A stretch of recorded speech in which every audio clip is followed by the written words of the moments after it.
Ah, ça me rappelle la première vidéo tout ça. Bon, je vais vous raconter quelques anecdotes de films d'horreur. Je te vois déjà te cacher derrière ton coussin et appeler ta maman chérie, mais laisse-la tranquille, je crois qu'elle a mieux à faire. Bon, il n'y aura pas de screamer, au moins t'es prévenu. Alors j'avoue, j'ai menti, il n'y aura pas que 5 anecdotes. En fait, sur chaque film, il y aura une ou plusieurs anecdotes, mais il y aura bien 5 films. Alors allumez vos magnétoscopes et prenez vos meilleurs popcorn parce que la séance va débuter. C'est parti!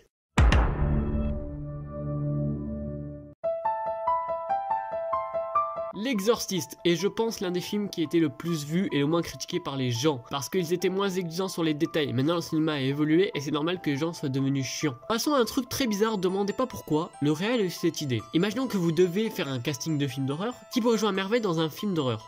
Un serial killer bien sûr.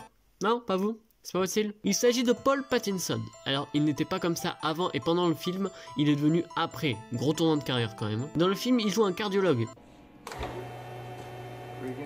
Coucou. Il joue dans l'une des scènes les plus gore du film. Pourquoi? Parce qu'elle est très réaliste. En effet, William Friedling l'avait rencontré à l'hôpital un an plus tôt. Le réalisateur s'était inspiré de lui, car ce dernier avait déjà fait cette opération sur quelqu'un l'an passé. Ce film est sorti en 1973, et en 89, il est présumé coupable du meurtre de Addison Ferrill. Alors, il n'était pas soupçonné, hein. Il est bel et bien coupable parce qu'il a laissé une lettre pour les policiers, en disant qu'il l'avait tué. Oh, c'est joli, quelle belle attention. Mais laisse-leur du thé et des petits gâteaux. Il était aussi principal suspect des meurtres en chaîne d'homosexuels à Manhattan. Il a été condamné pour le meurtre de 6 personnes et passa 31 ans en prison. D'ailleurs, William, pas du tout choqué par ces événements, il va même le voir en prison pour s'inspirer pour son prochain film, La Chasse ou Prison en anglais. Bah nique ta mère, hein, y a pas d'autre mot. Il a même droit à son personnage dans la série Mindhunter, une série qui parle de tueurs en série. Continuons avec ce réalisateur qui est fou et taré, on dirait qu'il va avaler ton âme. Faut savoir que le tournage était plutôt périlleux. Il voulait faire peur à ses acteurs pour avoir un meilleur rendu, donc il leur faisait bouh. Non je déconne, il tire au 9 mm dans le studio.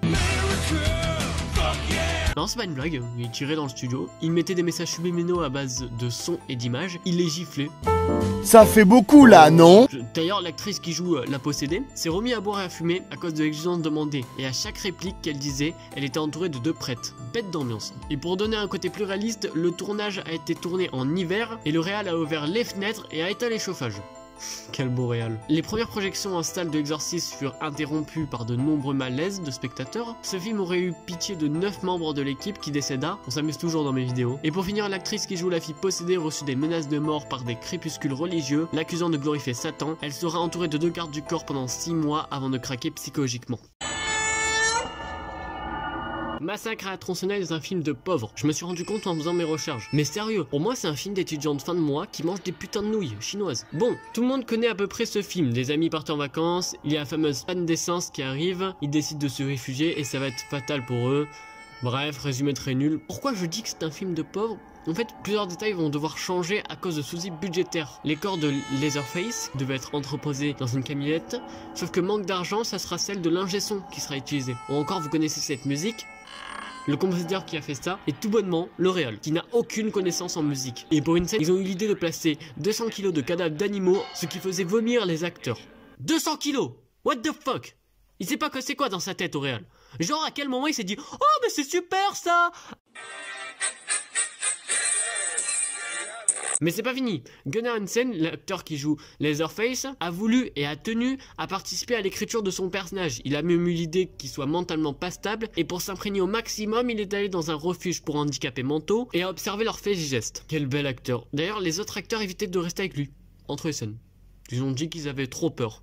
Je vois pas pourquoi, c'est juste un homme qui allait dans un hôpital psychiatrique qui possède une tronçonneuse et un masque plutôt drôle et des habits pleins de sang. Mais je veux pas vous mentir, le réal n'est pas net non plus. Comment il a imaginé ce film? Tobe Hooper a eu l'idée de la tronçonneuse un soir de Noël dans un magasin bondé. Alors il s'est arrêté devant un rayon de tronçonneuse et il a imaginé ce qui se passerait s'il en brandissait une en pleine foule pour se frayer un chemin vers la sortie. Tobe Hooper a également puisé son inspiration dans son passé, où il a été en effet témoin d'un meurtre à l'université du Texas, où il a décidé le jour où un vétéran du Vietnam a tué 16 personnes sur le campus. Il se souvient avoir vu la tête d'un officier de police exploser. Ouais, la seule morale que j'ai retenue, traumatisez vos enfants, on aura des bons films. Revenons une dernière fois sur l'aspect économique, le film aura coûté la maigre somme de 140 000 $, ce qui est rien pour un film. Et le film va rapporter 30 millions de $. Et là tu te dis, ils se sont ralasses.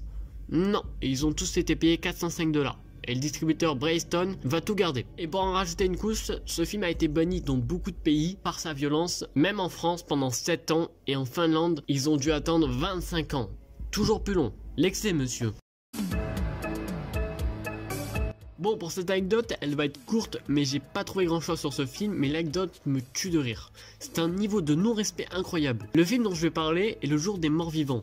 Bon, si t'as plus de 2 de QI, tu peux deviner que ça parle de zombies. Si t'as deviné, bravo, t'auras le droit à un chocolat. Bref, imagine on t'engage en tant que figurant zombie. Fin de l'anecdote, c'est déjà 1 million. Trop c'est trop. Là, trop c'est trop. Hein, quoi? Non. Bref. Vous êtes figurant et il y a un mec de l'équipe qui vient, qui te donne ta paye et il te dit tu vas être payé 1 $ et une casquette avec écrit j'ai joué un zombie dans le jour des morts vivants. Franchement, c'est pour faire la prostituée comme ça. Autant aller se faire en je suis désolé, non mais c'est déconné là. Yo, calme, tranquille. Tu peux la jouer tranquille. Mais j'en ai rien à branler. Mais attends, mais ils sont sérieux dans ce film? Eh oh, t'as pas le droit de dire ça, hein. Non mais... Non, stop. Ok, j'arrête. T'es sûr? Non, j'arrête. Prostituée, va. Amityville, oh ce film a l'histoire la plus incroyable qui est possible. Peut-être qu'un épisode 2 du reportage se porte sur ce sujet. Je dis ça, je dis rien. En gros, pour faire vite fait sur l'histoire, t'as un méchant monsieur qui a toc toc dans la tête et du coup il fusille toute sa famille.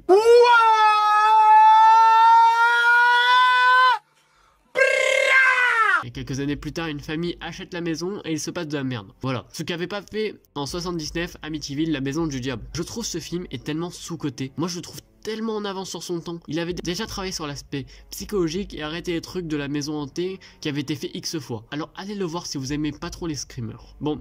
La maison où ils ont tourné était très vieille et Ryan Reynolds affirme que pendant la nuit, les lumières s'allumaient et s'éteignaient toutes seules et des objets disparaissaient et tombaient tout seuls. Yes! Moi je pars en courant. Et d'ailleurs Cathy Lutz, la femme qui a acheté la vraie maison d'Amityville et qui joue aussi actrice, elle joue son propre rôle. À la 2e semaine de tournage, elle meurt à 59 ans, grosse ambiance sur le tournage. Ça devait être joyeux. De ouf. Mais c'est pas fini, non loin de là. Où il tourne, il y a un lac. Est-ce que vous voyez où je veux en venir? Un lac, un film d'horreur, un meurtre, corps retrouvé dans l'eau. Le corps a été retrouvé sur la rive. Yes, tu te lèves le matin et tu vois ça. Coude le café. Mais c'est pas fini. Bon, celle-là, j'y crois moyen. Mais l'équipe affirme que c'était vrai, donc on va faire semblant. L'équipe technique se levait toutes les nuits à 3h15 du matin. Et c'est pas une heure anodine, car c'est exactement l'heure où la famille a été fusillée dans la vraie vie.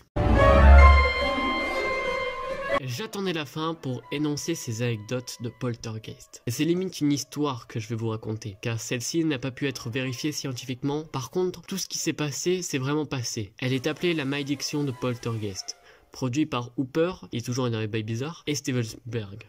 Pour commencer, l'acteur Olivia Robin, âgé à ce moment-là de 11 ans, a failli mourir, étranglé par une marionnette qui ressemblait à un clown. À cause d'un mauvais réglage, ils ont remarqué que l'enfant a commencé à virer au bleu. La scène a bien sûr été gardée, ça serait pas drôle.